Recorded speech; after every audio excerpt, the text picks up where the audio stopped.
Bismillahirrahmanirrahim. Assalamualaikum warahmatullahi wabarakatuh. Alhamdulillahirabbil alamin. Wassalatu wassalamu ala asrafil anbiya'i wal mursalin Sayyidina wa maulana Muhammad wa ala alihi wa sahbihi ajma'in. Amma ba'du. Pasangan hidup dan sikap perbuatan yang sebaiknya dilakukan pada pasangan. 4 kriteria mencari pasangan menurut tuntunan Rasulullah Shallallahu Alaihi Wasallam. Pada dasarnya, menikah merupakan ibadah dengan jangka waktu yang terlama, dijalani seumur hidup hingga maut memisahkan. Maka dalam memilih pasangan hidup, kita tidak boleh asal-asalan, asal cinta, asal sayang, tanpa melihat faktor lainnya. Karena pasangan hidup kitalah yang nantinya menjadi partner ibadah seumur hidup kepada Allah Subhanahu wa Ta'ala. Rasulullah Shallallahu Alaihi Wasallam telah menyampaikan 4 kriteria dalam memilih pasangan hidup. Ini termaktub dalam hadis riwayat Abu Hurairah radhiyallahu anhu bahwa Rasulullah Shallallahu Alaihi Wasallam bersabda, "Tunkahul mar'atu li'arba'i limaliha walihasana walihasabiha wa jamaliha walidiniha fasfar bidzatid dini taribat iyadak." Perempuan itu dinikahi karena 4 hal. Pertama, karena hartanya. Yang kedua, karena keturunannya.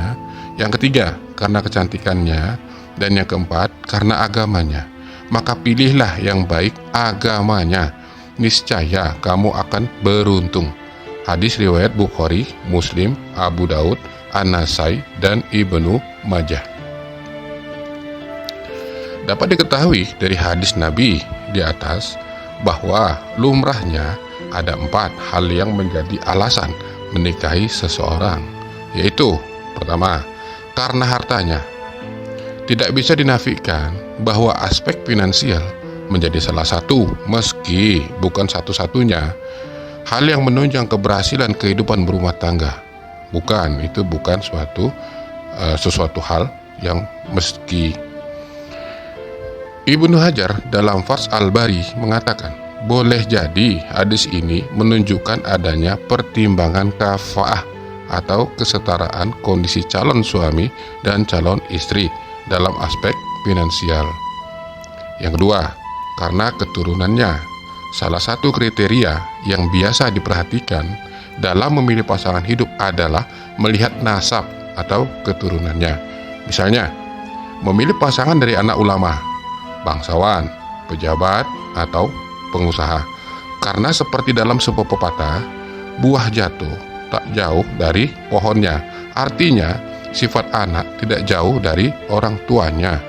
Namun, tentu ini bukan kriteria umum, karena selain tidak banyak orang yang beruntung terlahir dari keluarga bangsawan atau cendekiawan, tidak sedikit pula orang yang bernasab baik, namun agama dan akhlaknya kurang baik. Begitupun sebaliknya. Terkait kriteria ini, Ibnu Hajar mengatakan bahwa dianjurkan bagi lelaki terhormat yang memiliki nasab baik atau keturunan bangsawan menikahi seorang perempuan bangsawan pula. Namun, jika perempuan bangsawan tersebut agamanya tidak baik dan ada perempuan lain yang bukan bangsawan namun agamanya baik, maka pilihlah yang agamanya baik. Ketentuan ini mendahulukan agama berlaku pada semua kriteria lainnya. Berdasarkan dari Ibnu Hajar Al-Asqalani, Fathul Al-Bari, Juz 9, halaman 135. Yang ketiga,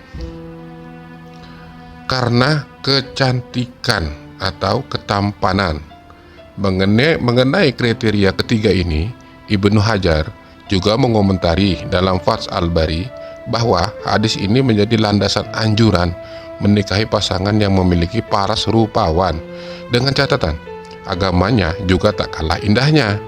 Apabila ada dua orang perempuan, yang satu cantik sedang agamanya tidak baik, dan yang satunya kurang cantik namun agamanya baik, maka didahulukan yang baik agamanya. Jika keduanya sama dalam hal agama, maka yang cantiklah yang diutamakan. Dan hendaknya keindahan paras itu diikuti dengan keindahan sifat atau akhlaknya. Ibnu Hajar Al-Asqalani, Fathul Al-Bari, Juz 9, halaman 135. Lagi-lagi paras pun bukan patokan utama, karena cantik atau tampan itu relatif. Dan sebagaimana dijelaskan Ibnu Hajar, bahwa hendaknya kecantikan diikuti oleh kecantikan akhlak atau hati. Inilah yang terpenting. Yang keempat, karena agamanya, Ibnu Hajar menjelaskan bahwa sudah selayaknya bagi orang yang beragama dan memiliki muru'ah menjadikan agama sebagai orientasi dalam melihat segala sesuatu, apalagi yang berkaitan dengan hubungan jangka panjang seperti pernikahan. Ini berdasarkan dari Ibnu Hajar Al-Asqalani, Fathul Al-Bari, Juz 9, halaman 135. Imam Nawawi dalam Syarah Sahih Muslimnya mengatakan, dalam hadis ini terdapat anjuran untuk memiliki relasi dan persahabatan dengan orang yang baik agamanya dalam segala hal. Karena siapa saja yang bersahabat dengan mereka, maka ia akan mendapatkan manfaat dari akhlak, keberkahan, dan kebaikan jalan hidup, serta aman dari mafsadah ketika berada di sisi mereka. Imam Nawawi kemudian menambahkan bahwa makna yang benar dari hadis ini adalah Rasulullah Shallallahu Alaihi Wasallam menyampaikan apa yang biasa orang-orang lakukan. Mereka biasanya mengincar 4 kriteria yang disebutkan di atas, bukan karena Rasul memerintahkannya. Dan yang terakhir, menurut mereka adalah yang baik agamanya. Maka pilihlah pasangan yang baik agamanya agar kamu beruntung. Ini berdasarkan dari Abu Zakaria An-Nawawi Al-Minhaj, Syarah Sahih Muslim, Juz 10, halaman 51 sampai 52.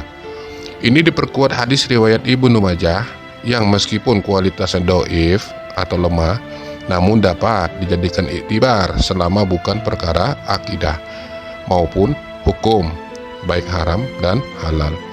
Rasulullah Shallallahu Alaihi Wasallam bersabda, janganlah kalian menikahi perempuan karena kecantikannya.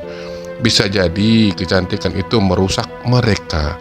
Janganlah menikahi mereka karena harta-harta mereka. Bisa jadi harta-harta mereka itu membuat mereka sesat. Akan tetapi nikahilah mereka berdasarkan agamanya. Seorang budak perempuan berkulit hitam yang telinganya sobek tetapi memiliki agama adalah lebih utama. Hadis riwayat Ibnu Majah nomor 1849. Baiklah ya, kita masuk untuk ulasan adab istri terhadap suami. Istri dan suami adalah dua insan yang saling mengikatkan diri melalui perkawinan. Terdapat hak dan kewajiban bagi masing-masing, termasuk yang berkaitan dengan adab. Imam Al-Ghazali dalam kitabnya berjudul Al-Adab fid Din dalam Majmu'ah Rasail Al-Imam Al-Ghazali halaman 442 menjelaskan tentang adab istri terhadap suami sebagai berikut. Adab istri terhadap suami yaitu selalu merasa malu, tidak banyak mendebat, senantiasa taat atas perintahnya, diam ketika suami sedang berbicara, menjaga kehormatan suami ketika ia sedang pergi, tidak berkhianat dalam menjaga harta suami, menjaga badan tetap berbau harum, mulut berbau harum, dan berpakaian bersih, menampakkan qanaah, menampilkan sikap belas kasih, selalu berhias, memuliakan kerabat dan keluarga suami, melihat kenyataan bahwa suami dengan keutamaannya menerima hasil kerja suami dengan rasa syukur, menampakkan rasa cinta kepada suami kala berada di dekatnya, menampakkan rasa gembira dikala melihat suami. Dari kutip pendek atas dapat diuraikan ke-16 adab istri terhadap suami adalah sebagai berikut. Pertama, istri itu senantiasa merasa malu terhadap suami.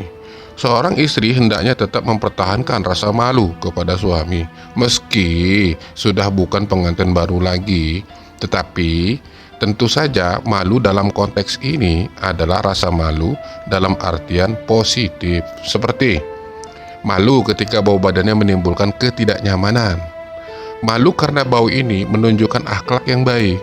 Seorang istri juga berusaha bagaimana tampil bersih di hadapan suaminya, tidak kelihatan kumuh, kotor, dan bau. Sebaliknya, ia tampil terawat, harus benar-benar dijaga. Setidaknya selalu berusaha rapi, bersih, dan harum, sehingga suaminya selalu terlihat senang dan bahagia melihat istrinya. Suatu hari, suami baru pulang kerja dan melihat istrinya harum. Apalagi harum itu kesukaan suaminya. Setidaknya memberi kenyamanan suami dan menghibur kelelahan suami setelah berada di luar mencari nafkah. Suami tersenyum penuh arti melihat istrinya di rumah. Malu berpenampilan tidak menarik. Saat suami baru pulang sampai di rumah, istrinya berpenampilan menarik. Arti di sini pakaian yang menarik dan cocok di mata suami, bukan karena mahalnya. Seandainya suami baru pulang, capek dan lelah, sampai di rumah melihat istri dengan pakaian asal-asalan, tentu pertama yang ada di pikiran suami langsung menilai, walaupun tidak diutarakan. Akibat ini, suami menjadi malas untuk berbuat dan berkreasi apapun di rumah. Malu berperilaku buruk dan sebagainya. Berperilaku merupakan hal yang tidak disenangi baik Allah maupun Rasulnya. Apalagi istri yang berperilaku buruk saat bersama suami, seperti manyun, asik dengan diri sendiri, dan sebagainya. Apalagi sekarang di zaman globalisasi sudah menjamah semua kalangan.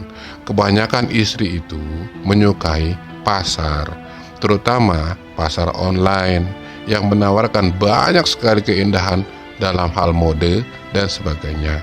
Untuk itu, kembali lagi akan asal muasal seorang wanita, yaitu dari tulang rusuk yang bengkok. Sifat wanita akan selalu bengkok, walaupun tidak semua. Beruntunglah yang memiliki nilai iman yang luhur. Jika didiamkan, maka akan selalu bengkok. Artinya akan membuat suami selalu kesal. Namun jika diluruskan dengan keras, artinya dengan kekerasan, maka akan patah. Menyikapi ini, berilah nasihat dengan baik. Beri waktu untuk kesabaran dalam menghadapinya. Yang kedua, istri itu tidak banyak mendebat. Perdebatan yang berkepanjangan berpotensi menimbulkan ketegangan dan konflik. Seorang istri hendaknya tidak mendebat suami dalam hal-hal yang tidak perlu. Namun, diskusi serius dengan suami untuk mencari solusi terbaik itu yang diperlukan dari suatu permasalahan. Tidak berdebat dengan suami dalam Islam selain tidak bermanfaat. Berdebat dengan suami dalam Islam adalah bagian dari akhlak istri yang buruk, kecuali bermusyawarah terhadap suami. Sudah garis dan tabiat wanita adalah memiliki kelemahan, sehingga menasehati dalam kebaikan kepada istri adalah tugas suami yang beriman. Sebaliknya, para istri hendaknya menyadari bahwa suaminya hanyalah lelaki biasa yang memiliki banyak kekurangan dan kelemahan pula. Untuk itulah Allah Subhanahu wa Ta'ala mengirim seseorang untuk mendampinginya agar mereka semakin sempurna kebaikannya, semakin berkurang kelemahannya. Oleh karena itu, Sikap terbaik menghadapi dan menerima kekurangan pasangan dan mengubahnya menjadi kebahagiaan, bukan pertengkaran. Antara lain, satu, jangan menyalahkan. Kebiasaan dari kita adalah menyalahkan pasangan ketika ada ketidaksesuaian tanpa harus berkomunikasi terlebih dahulu. Selalu ada alasan di balik tindakan yang menjengkelkan. Ada baiknya menahan amarah terlebih dahulu sebelum Anda mendengarkan alasannya. Yang kedua, tidak ada pasangan yang sempurna. Sadarlah jika tidak ada pasangan yang sempurna di dunia ini. Begitu juga Anda dengan pasangan Anda. Orang yang patut Anda cintai adalah orang yang mampu menerima kekurangan Anda dan tidak meninggalkan Anda ketika sedang marah atau sedih. Artinya, pada saat marah jangan ditinggal. Sifat ini sebaiknya Anda tanamkan pada diri demi mencapai kebahagiaan hingga kakek dan nenek. Amin. Yang ketiga, beri waktu. Saat menghadapi masalah dengan pasangan, hanya ada dua pilihan: mengubah sifat pasangan atau mengubah diri Anda. Apakah Anda mau mencintai orang yang berubah hanya karena terpaksa dan akan kembali terulang kemudian hari? Ya tentu tidak, kan? Yang keempat, belajar menerima kekurangan. Menerima kekurangan pasangan adalah pintu gerbang untuk menuju hubungan yang bahagia. Mulailah dengan menerima kekurangannya, mulai dari egonya, ketidakpeduliannya, hingga ketakutannya. Dengan cara ini, Anda lebih cepat mengenal pasangan yang sesungguhnya, bukan kepura-puraan. Yang kelima, cinta tanpa syarat. Sifat yang harus dimiliki adalah kemampuan untuk mencintai tanpa sebuah syarat. Ini artinya Anda akan menerima pasangan tanpa harus peduli dengan kekurangan mereka. Percayalah, di balik kekurangannya masih ada rasa cinta dan kelebihan yang patut Anda hargai. Sejatinya ketaatan kepada Allah Subhanahu wa Ta'ala yang diperlukan dalam sebuah rumah tangga. Yang diperlukan bersama pasangan hanyalah selalu berusaha untuk berproses menjadi lebih baik. Nikmati semua prosesnya. Disitulah letak kebahagiaan hidup berumah tangga.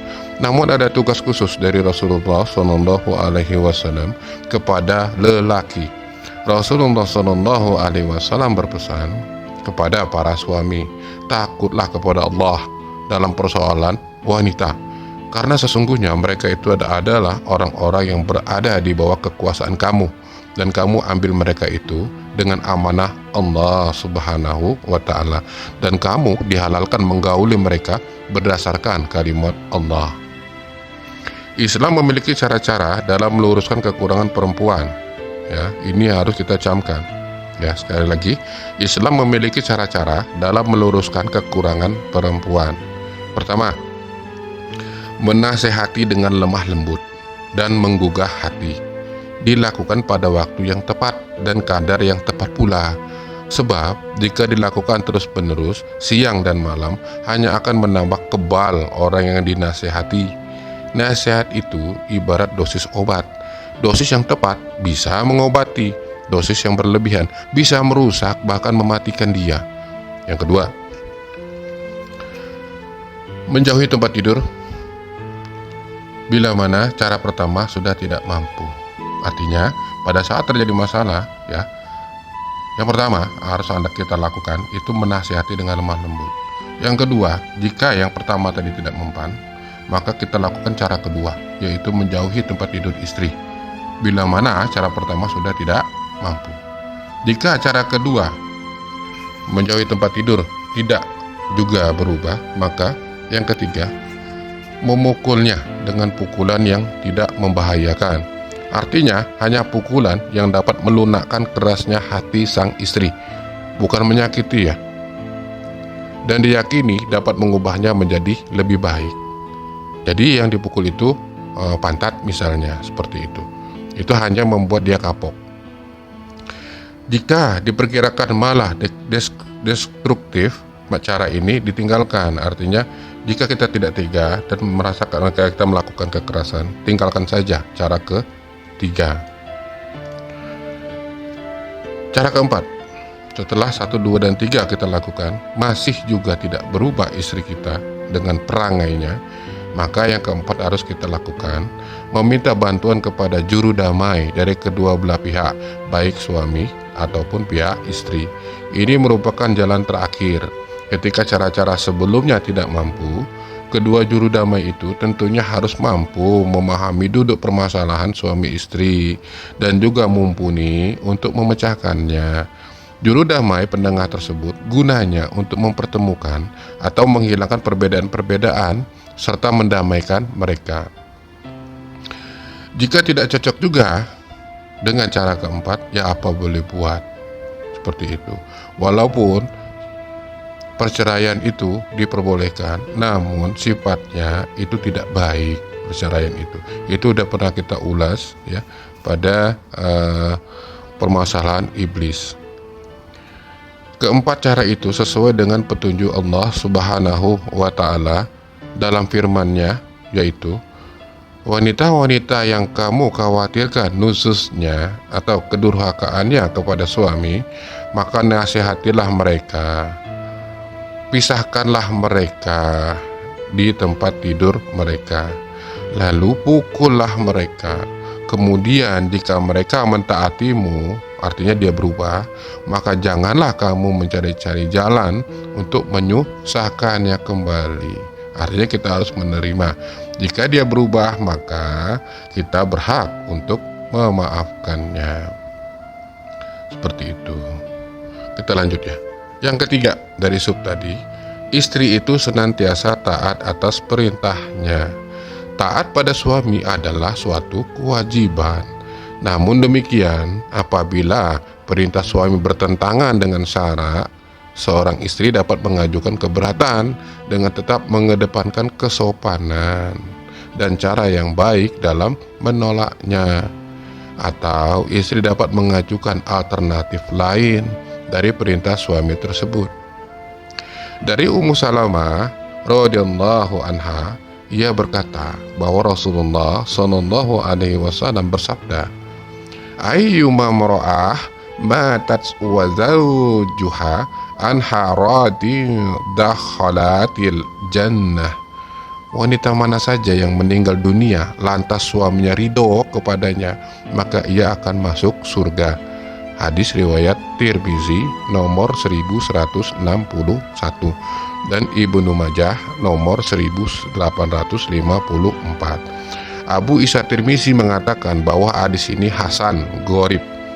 Al-Hafiz Abu Thohir mengatakan bahwa sanad hadis ini hasan. Dengan ketaatan seorang istri, maka akan langgeng dan terus harmonis hubungan kedua pasangan. Hal ini akan sangat membantu untuk kehidupan dunia dan akhirat.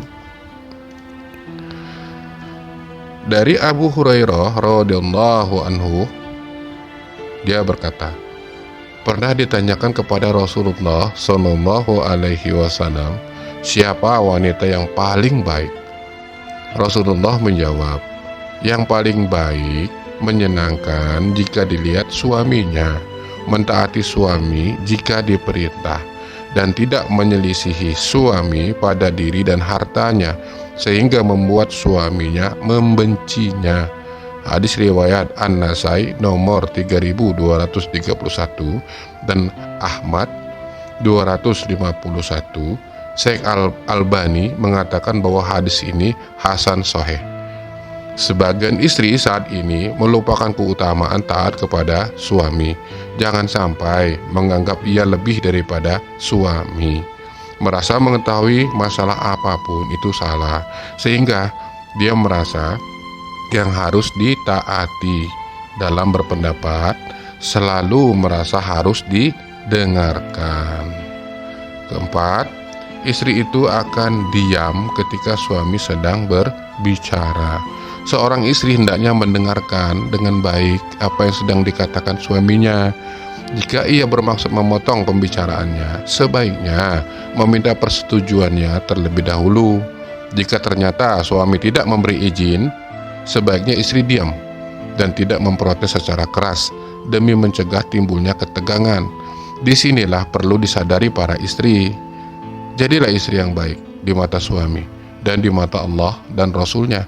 Gambaran ini sudah dijelaskan di muka.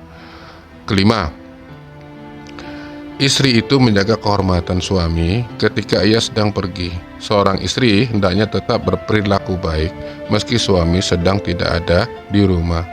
Dalam situasi seperti ini, seorang istri hendaknya tidak memanfaatkan kesempatan untuk bersenang-senang menuruti hawa nafsu, misalnya dengan pergaulan yang sangat longgar. Hal ini sangat tidak baik sebab bisa berpotensi menimbulkan fitnah. Ada suatu kisah tentang wanita seperti ini. Ketika Rasulullah Shallallahu Alaihi Wasallam masih hidup, tersebutlah seorang istri yang soleha. Wanita setia ini begitu taat serta setia terhadap suaminya. Suatu hari, suaminya pergi berjihad untuk agama. Sang suami hendak pergi memenuhi panggilan suci untuk berjihad. Dirinya beramanah kepada istrinya. Istriku tersayang yang kucintai, aku akan pergi untuk berjihad, meninggalkan engkau dan meninggikan kalimat-kalimat Allah. Sebelum aku kembali dari berjihad, kamu jangan pergi kemanapun dan jangan keluar dari rumah ini. Setelah berpesan demikian pada istrinya, berangkatlah si suami menuju medan jihad. Beberapa hari kemudian, datanglah seorang kepada wanita tersebut yang mengabarkan bahwa ibunya sedang sakit parah.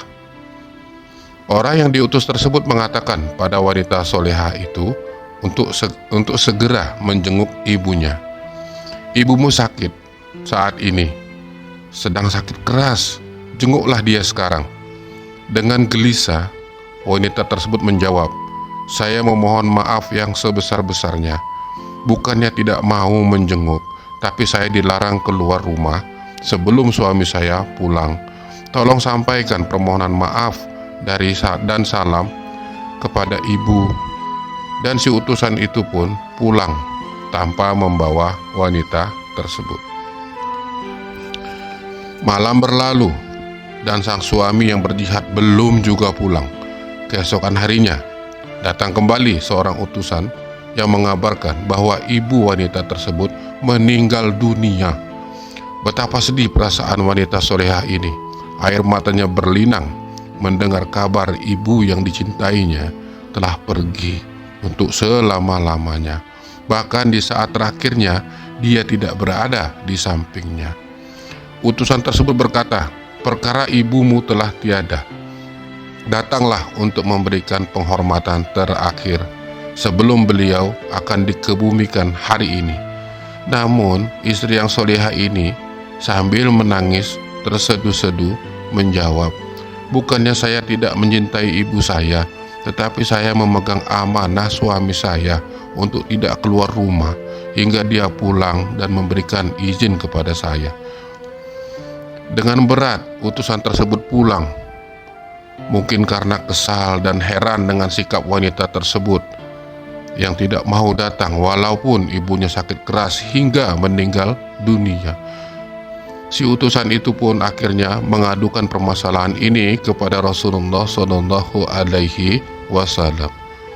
Dengan nada sedikit kesal ia berkata kepada Nabi Muhammad Shallallahu Alaihi Wasallam, wahai Rasulullah, wanita itu sangat keterlaluan. Dari mulai ibunya sakit hingga meninggal dunia, dia tidak mau datang untuk menemui ibunya.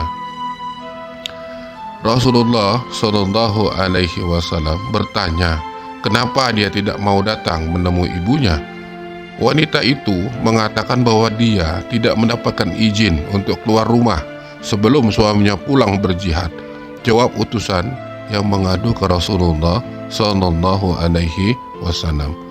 Lalu Rasulullah Shallallahu Alaihi Wasallam tersenyum.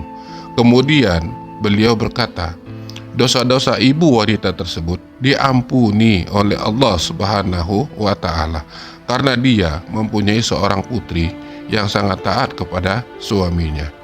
Itulah kisah seorang istri yang soleha, yang patuh dan taat kepada suaminya, yang pada akhirnya mampu mengantarkan ibunya ke surga, karena dosa-dosa ibunya telah diampuni oleh Allah Subhanahu wa Ta'ala lantaran memiliki anak yang soleha, taat kepada suami.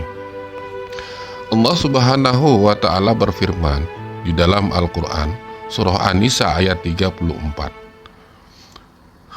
Kaum laki-laki itu adalah pemimpin bagi kaum wanita. Oleh karena Allah tidak melebihkan sebagian mereka laki-laki tersebut atas sebagian dari yang lain, yaitu wanita. Dan karena mereka lelaki telah menafkahkan sebagian dari harta mereka. Firman Allah dalam surah An-Nisa ayat 34. Dan juga Rasulullah Shallallahu Alaihi Wasallam bersabda, tidak boleh atau haram hukumnya bagi wanita untuk berpuasa sementara suaminya ada di sisinya, kecuali dengan izinnya.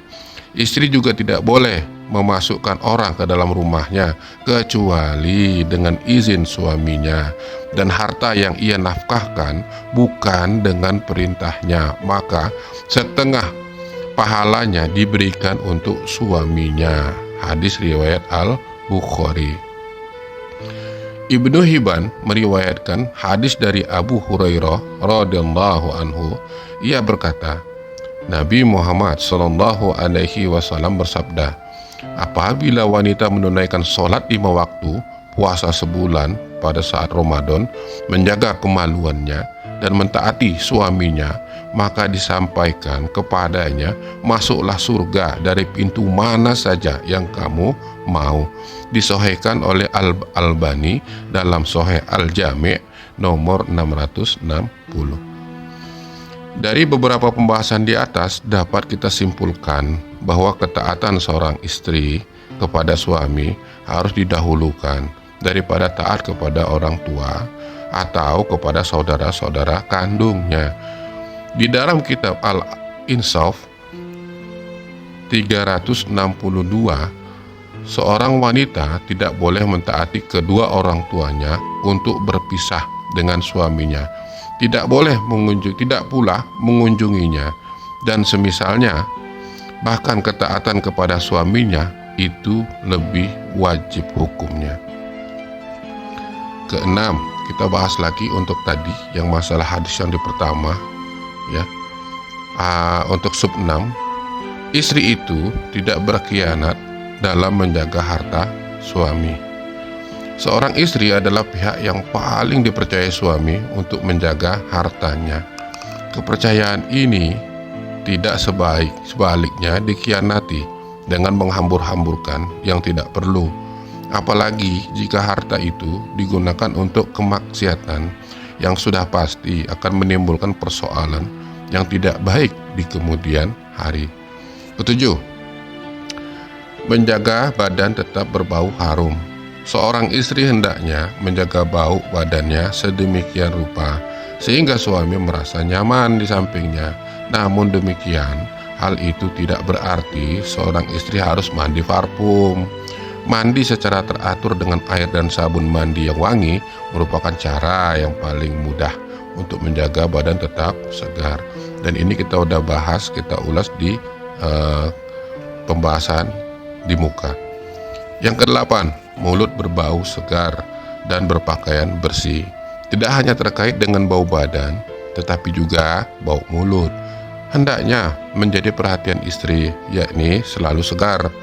Demikian pula pakaian yang ia kenakan sehari-hari juga harus bersih. Semua ini adalah agar mereka sama-sama nyaman dalam berinteraksi, baik di dalam maupun di luar rumah. Dan ini juga sudah kita bahas di muka. Kesembilan, menampakkan qanaah. Sebagai istri hendaknya tidak menuntut lebih dari apa yang mampu diberikan suami kepadanya. Ia hendaknya menyukuri berapapun jumlah atau wujud pemberiannya Namun demikian, hal itu tidak berarti seorang wanita atau istri tidak boleh mendorong dan mendoakan suami agar lebih maju lagi dalam bidang ekonomi atau bidang lainnya. Kesepuluh, menampilkan sikap belas kasih.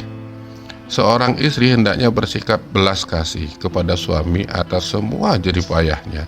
Jangan sampai ia bersikap kasar atau bahkan menindas suami yang kondisinya sedang lemah, misalnya sakit. Apalagi dengan sengaja menyakiti perasaannya dengan hinaan yang merendahkan dirinya. Bagaimanapun, ia harus menghiasi suaminya dengan sepenuh hati. Yang ke-11, selalu berhias. Seorang istri hendaknya selalu tampil menarik di depan suami. Banyak manfaat dari hal ini, misalnya suami menjadi lebih betah di rumah dan tidak terdorong untuk mencari-cari alasan keluar rumah. Yang ke-12, memuliakan kerabat dan keluarga suami. Seorang istri hendaknya selalu sadar bahwa suami umumnya memiliki hubungan emosional yang kuat dengan para kerabat dan keluarganya. Oleh karena itu, seorang istri hendaknya dapat memperlakukan kerabat dan keluarga suami dengan respek tanpa mempersoalkan status sosial mereka. Yang ke-13, melihat kenyataan suami dengan keutamaannya. Apapun keadaan suami, seorang istri hendaknya dapat menerimanya dengan kenyataannya. Jika suami keadaannya baik, seorang istri hendaknya mensyukuri sebagai kenikmatan. Jika sebaliknya, seorang istri hendaknya bersikap sabar. Syukur dan sabar merupakan keutamaan dari Allah Subhanahu wa Ta'ala. Yang ke-14, menerima hasil kerja suami dengan rasa syukur. Berapapun penghasilan suami, seorang istri hendaknya dapat mensyukuri. Dengan mensyukuri nikmatnya, Allah akan menambahnya dengan berbagai kenikmatan yang lain.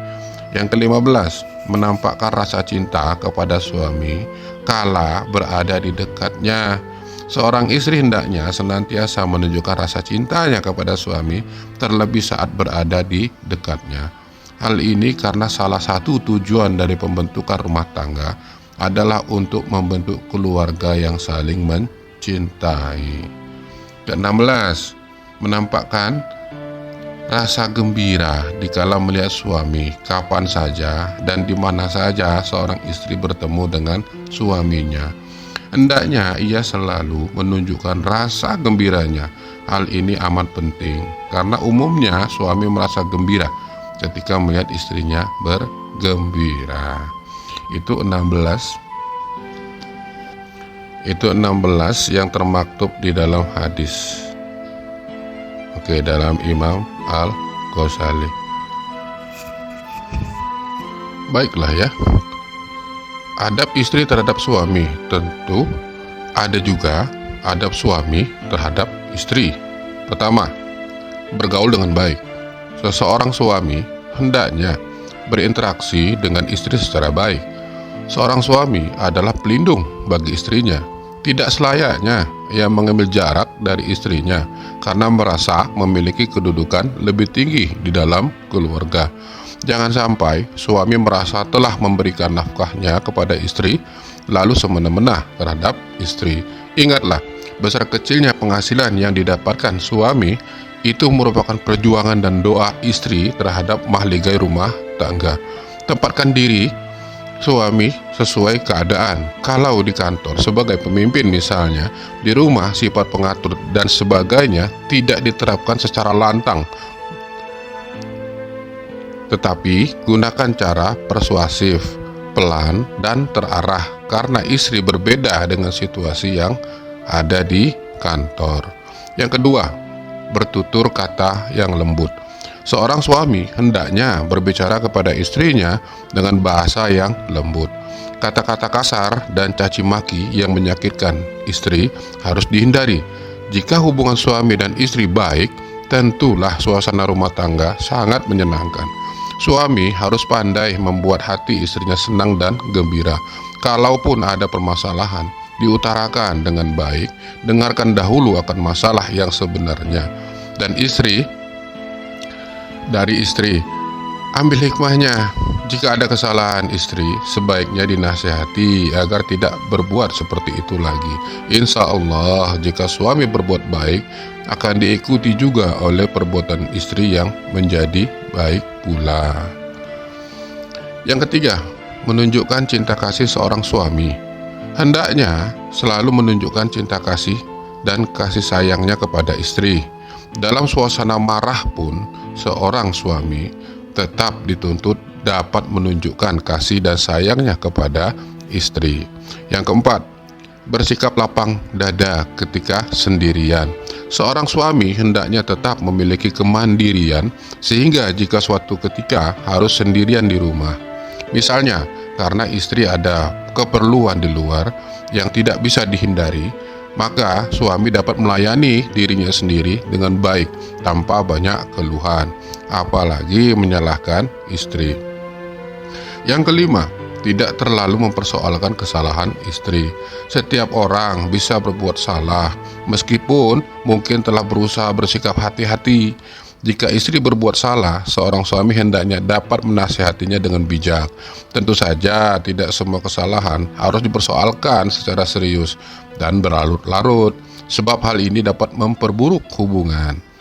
Para suami harus selalu ingat akan tabiat istri dan asal penciptaannya, yaitu bengkok.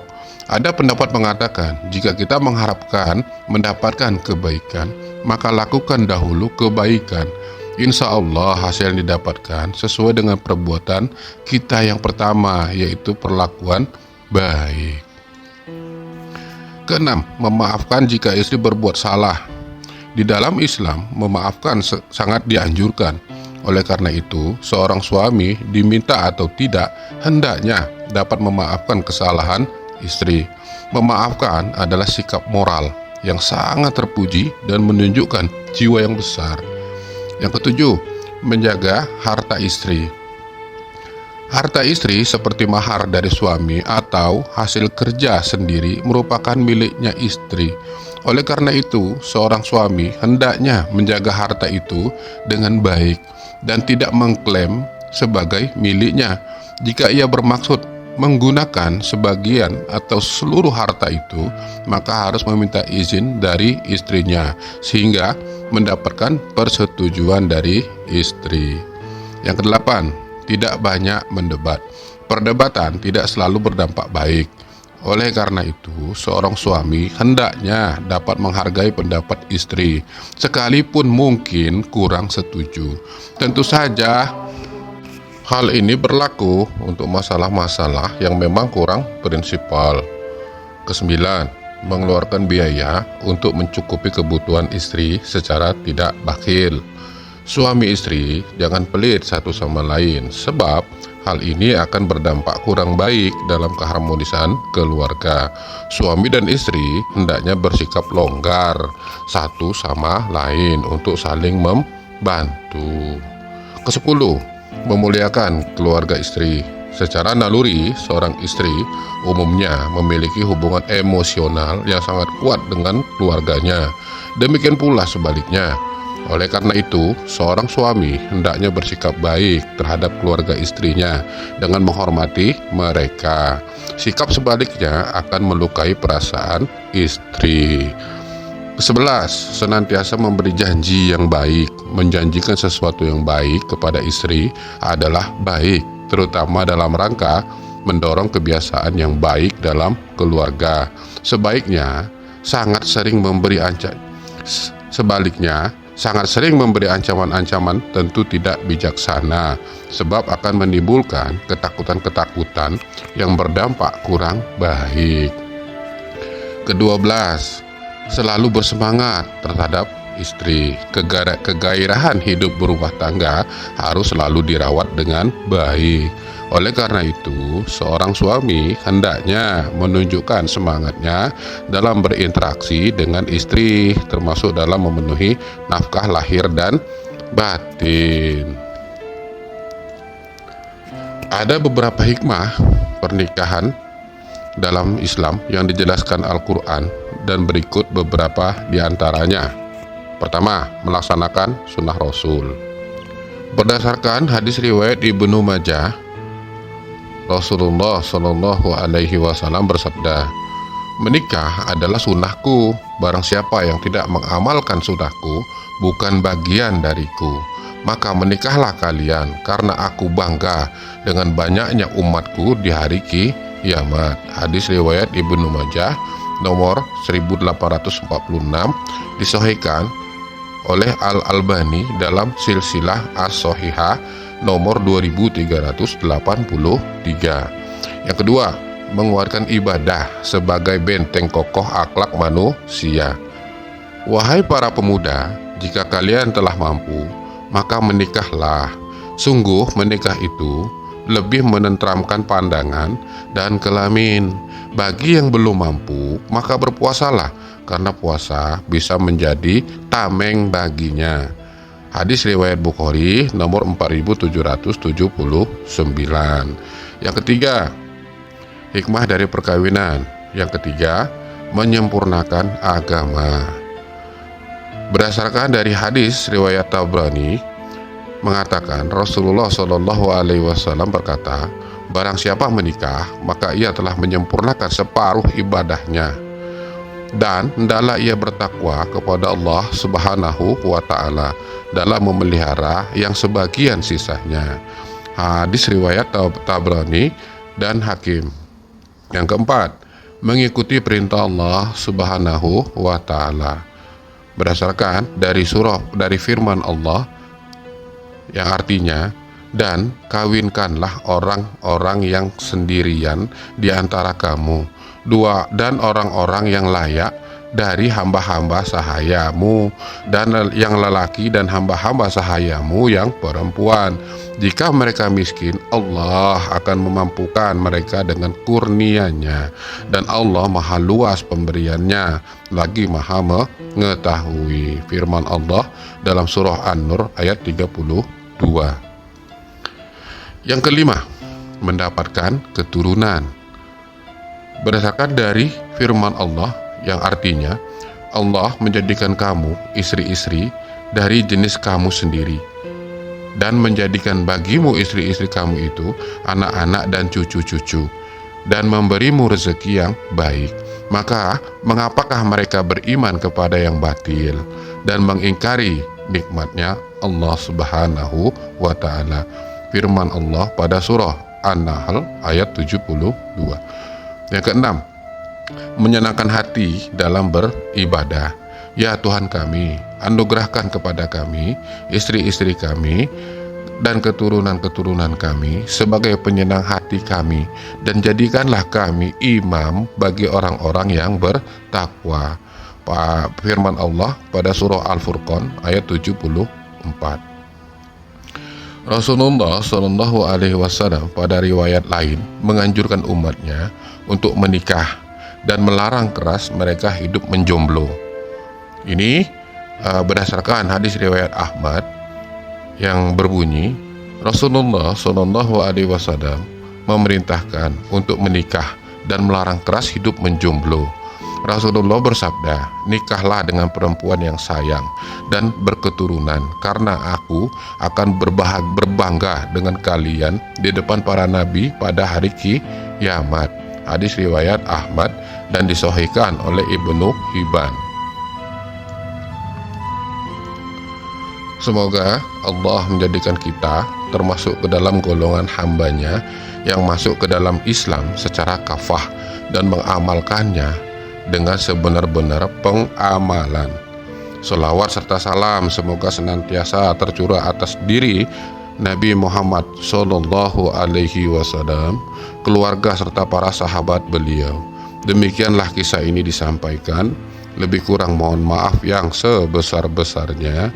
Yang benar hanya milik Allah. Wallahu a'lam bishawab. Assalamualaikum warahmatullahi wabarakatuh.